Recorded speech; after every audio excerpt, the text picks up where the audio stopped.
Welcome to this week's edition of Oregon Minute. Each week, OCA Media features a guest or community leader who shares information on topics important to you, our listeners and viewers. New weekly episodes are broadcast on our cable channels as well as on demand through our YouTube channel. Visit ocamedia.com for more information. The Oregon Minute is brought to you with financial support from friends of OCA Media and viewers like you. Thank you. Welcome to this week's episode of the Oregon Minute. I'm your host, Tom Kirchdoerfer. The position of high school principal is one of those positions that everyone has heard about, they've had interactions with either as a student or a parent, but based on the specific circumstances, the overall impression of that position can vary quite a bit. To get some perspective on this important role and update us on what's been going on here at the Oregon High School, we've invited Jim Pliner, Oregon High School principal, to join us. Jim, welcome to the Oregon Minute. Thank you, Tom. My pleasure to be here. Jim, not everybody in our listeners have heard or had a chance to sit down with you or visit with you. Could you just give us some of your background? How did you come to Oregon? What drew you to this community? Sure. So I'm completing my 7th year as high school principal here at Oregon, and started my education career in the Madison Metropolitan School District. That's where I grew up. I grew up on the east side of Madison, went to UW-Madison, graduated from East High School.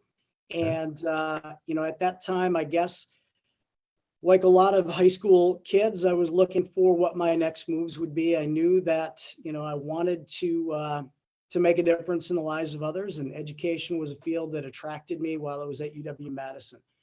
So through my journey, I was hired in Madison out of UW, spent 20 years in the Madison Metropolitan School District as a teacher on the east side of town, as a coach at La Follette High School. Then I started to kind of get a sense that maybe school admin might be something that would attract me. And, I had several mentors along the way who spent some time encouraging me to explore that path. So I served as an athletic director at Dean of Students at La Follette High School, as well as the athletic director. And then eventually got myself into the program at Edgewood College to finish my administrative certification and add on another master's. And at that time, I met one of their instructors was Dr. Brian Bussler. And Dr. Bussler is no stranger to the Oregon audience. He served here as superintendent for a good long time, and it gave me an opportunity to think a little bit about what opportunities were out there beyond the MMSD. And an opening at Oregon Middle School for a principal opened, and I came across, did 3 years as middle school principal at OMS. And at that time was thinking, I was interested in the high school ranks, didn't anticipate that Oregon High School would open, and headed back to MMSD, to La Follette High School, and was working kind of on my next moves. The opportunity to lead here did present itself, and I jumped back into to what is a wonderful, supportive community. And I've loved everything I've done, and this certainly is a job that gives me great satisfaction, great challenge professionally as well. Wow. Sounds like quite a path that brought you to Oregon. We're really happy to have you here. As I mentioned earlier, the perception of the high school principal really can be all over the map. Some people have good experiences, some people have maybe not such a good experience. How would you describe the importance of this role here as a high school principal here in Oregon? Well, I wear a lot of hats, and I guess, when I thought about what I really loved about teaching was having strong relationships with students and, really doing what you could to bring positive outcomes for kids, and especially those who need it the most. When I thought about the things that I loved about teaching, I wasn't sure that school admin would satisfy that want or that need.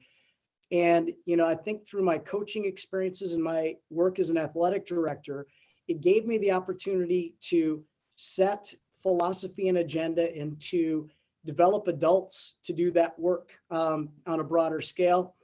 And it led me to believe that those skills and approaches, if I had the autonomy to bring them to a high school level or to this position, could satisfy that want to really bring about positive outcomes for students by working with adults and families and then students themselves. And so, I see myself as a coach, as a collaborator, as a cheerleader, as somebody that, helps make difficult decisions, but does so from a win-win perspective just as often as we possibly can.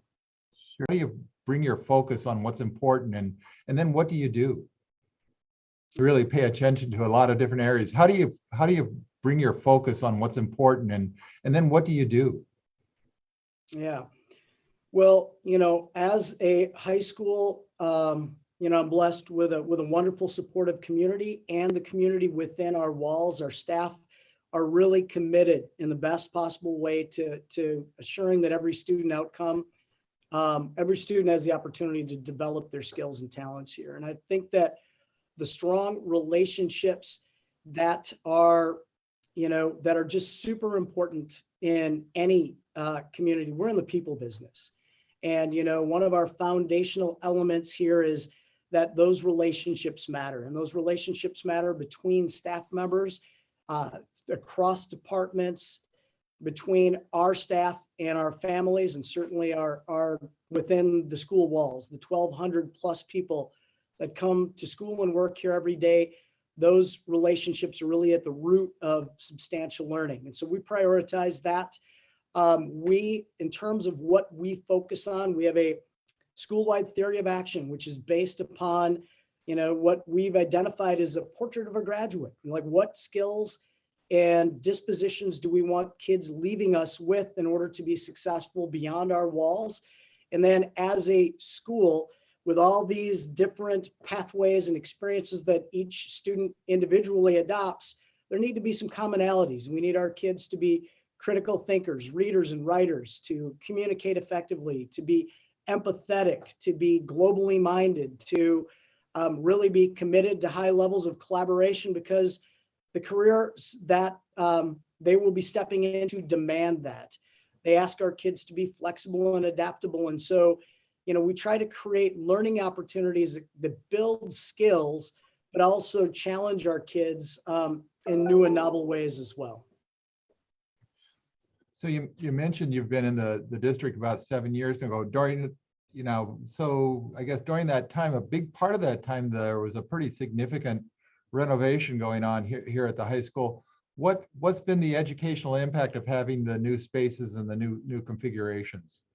Yeah, we were really excited, in that $54 million district-wide renovation, about 30 landed at the high school. And so that resulted in, on one level, a lot of safety enhancements that, were extremely important for us to have a safe and secure building. That is fundamental for, everybody. In order for high levels of learning to happen, you need to feel like, you're sending your student to a place that is safe.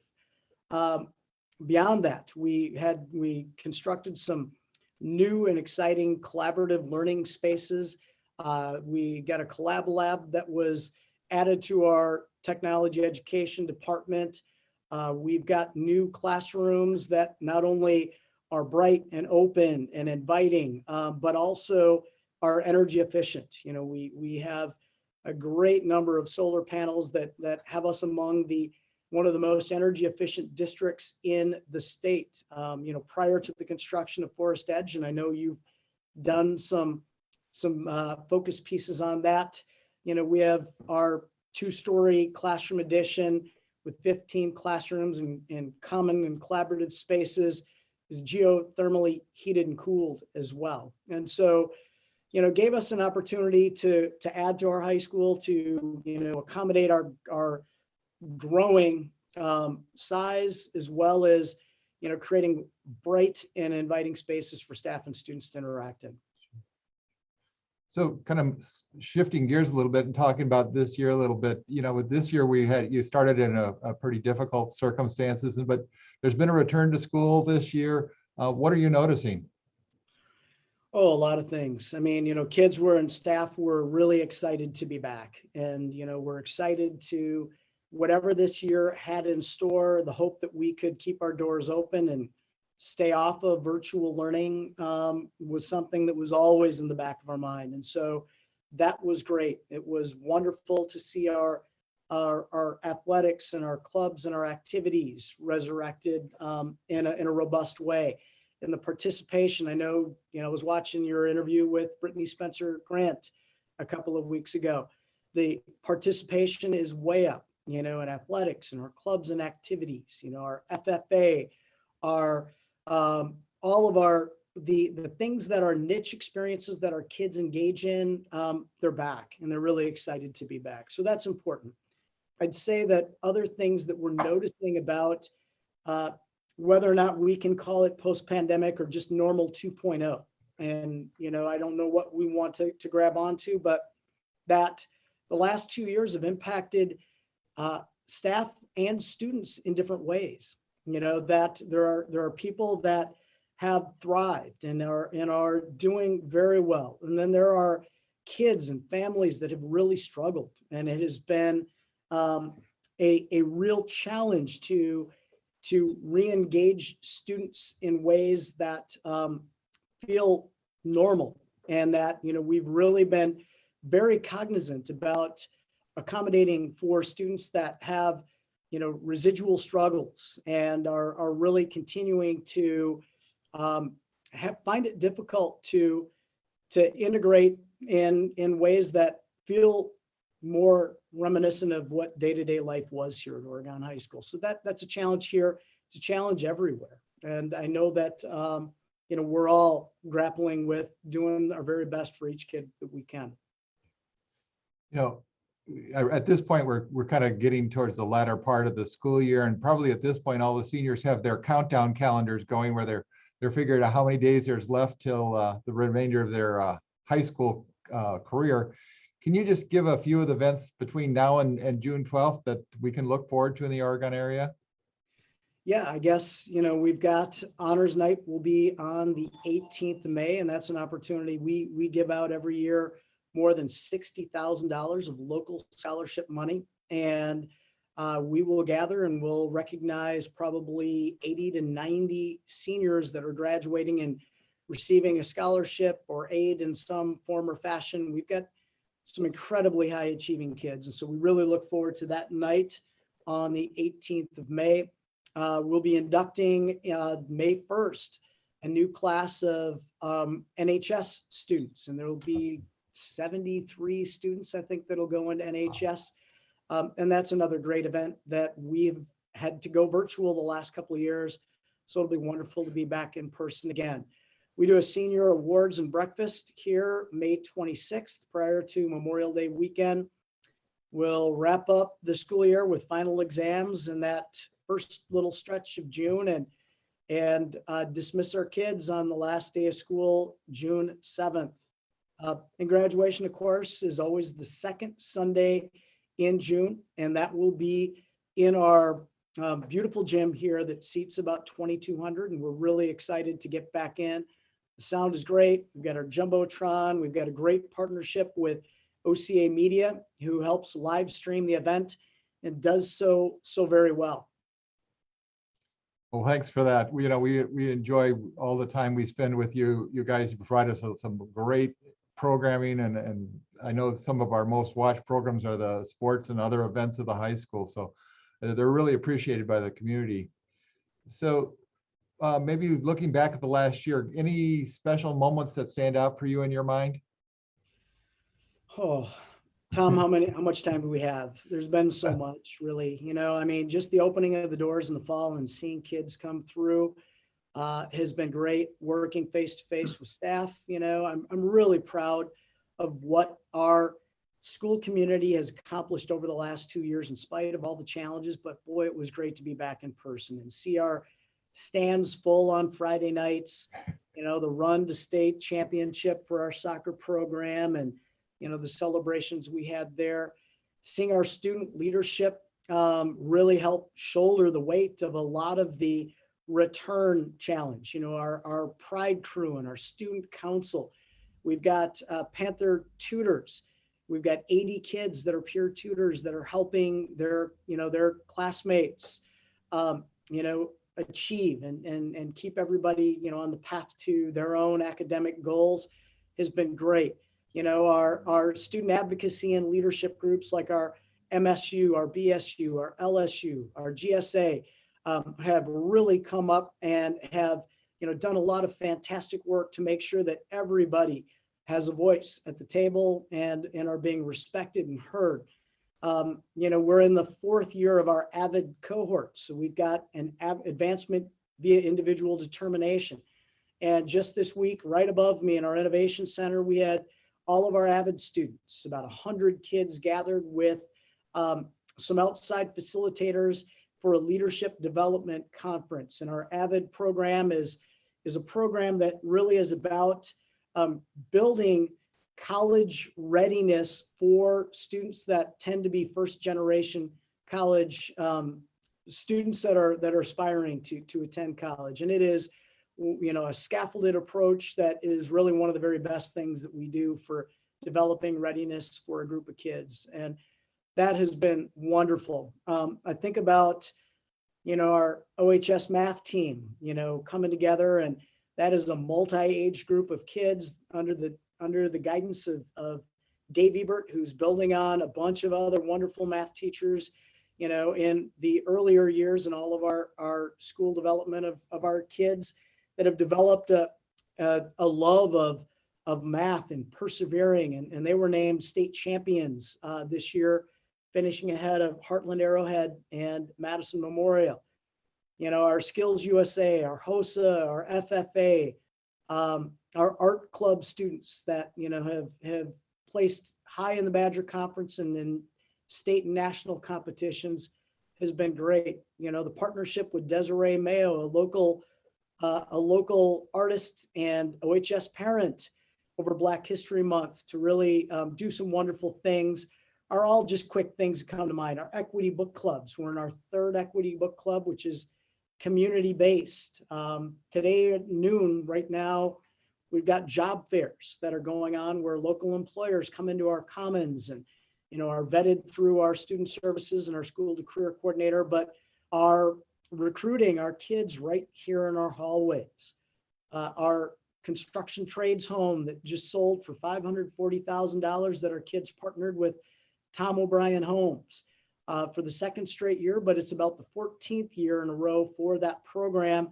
And, that gives our kids an exposure to careers in the trades. And we've got kids that are hired directly out of that into strong paying jobs that are going to develop them professionally. So there are so many amazing things that are happening here that I'm incredibly proud of, but it goes back to what we talked about in the beginning of this segment. It's rooted in relationships. It's rooted in the relationships that help build bonds between, staff and students and families in this community. And I think makes this a really important place. So thinking a little bit now, just outside of just Oregon High School and so forth, what trends or your challenges are you seeing in education, and how does that impact us within our district? There has been the last several years, there's been some concerns about recruitment and retention of staff across the state. I think that post-Act 10 enrollment and professional prep programs for schools of education have begun to dwindle. And, certainly the last couple of years, the state budget and struggling to get any increase in the per pupil funding formula for districts really hampers our ability to maintain wages that stay abreast with the cost of living. And that impacts the ability for this profession to attract high quality people to this profession. Every single one of my educators in this building came into this not to get rich, but to to make a difference in the lives of others. And they want strong post-secondary outcomes for each and every student that come across them, but they also have families of their own, and they aspire to live a middle-class life that provides for their own children, the very things that they're working to promote for all of our kids here. And that is really predicated on the ability of us to provide adequate funding for schools and districts. And I think the trend about, more and more districts now that are going to be forced to go to referendum to maintain operating costs that allow us to provide wage increases. And the communities that are able to pass referenda are going to be the fortunate and lucky ones. And we have been really fortunate that our community has been so supportive, but across the landscape, I think that is going to create huge equity challenges for districts that cannot pass those operating referendums. And again, will further exacerbate, some of the inequities that can exist across the landscape. So that is a concern for me, no question. Sure. You mentioned community support and the referendums and so forth. Is there anything that our community can be doing to that help you meet our students' needs? Yeah, I think, when I think about civic discourse in our nation and how that boils down to our local communities is so important. The way in which over the last few years that the divide that has happened across our country has also at times taken root in our local communities and has created a polarization that sometimes plays out in social media as a pulpit for spreading sometimes division. And, when that happens, it can, not only schools, but other institutions as well, create sow seeds of distrust that really harm the ability of institutions to effectively do the work that is so important, for schools and districts. We know how important trust is, and we are going to work every single day to earn that trust. But the way in which communities engage in respectful dialogue and for, we're all in the people business, and it is so important that we engage in productive conversation and an exchange of ideas where if there are differences of opinion, that we're able to exchange ideas in ways that are really productive and lead to more positive outcomes. And I think that really is important. Sounds like a great message. So as we wrap up this episode of the Oregon Minute here, what message would you really want to have people, think about when it comes to Oregon High School?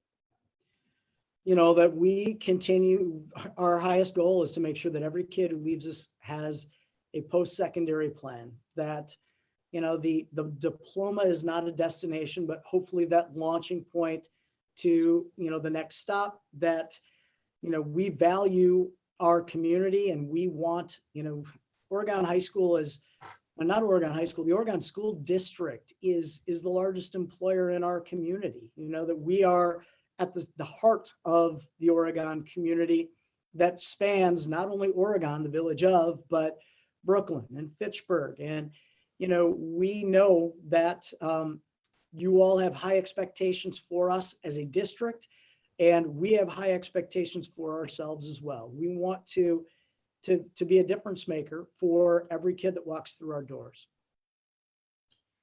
Jim, we really appreciate your taking the time to give us this update on things going on at the Oregon High School and also some perspective on your role and what you do there. As things continue to develop, we always hope you can find a few minutes to come back and join us again. We'd love to. Thanks for having me, Tom. Thanks a lot, Jim. That wraps up another episode of the Oregon Minute. Tune in each week to hear from community leaders and organizations in the Oregon area. If you have comments or suggestions for episodes, we'd love to hear from you. Please contact us at ocamedia.com. Thanks for watching.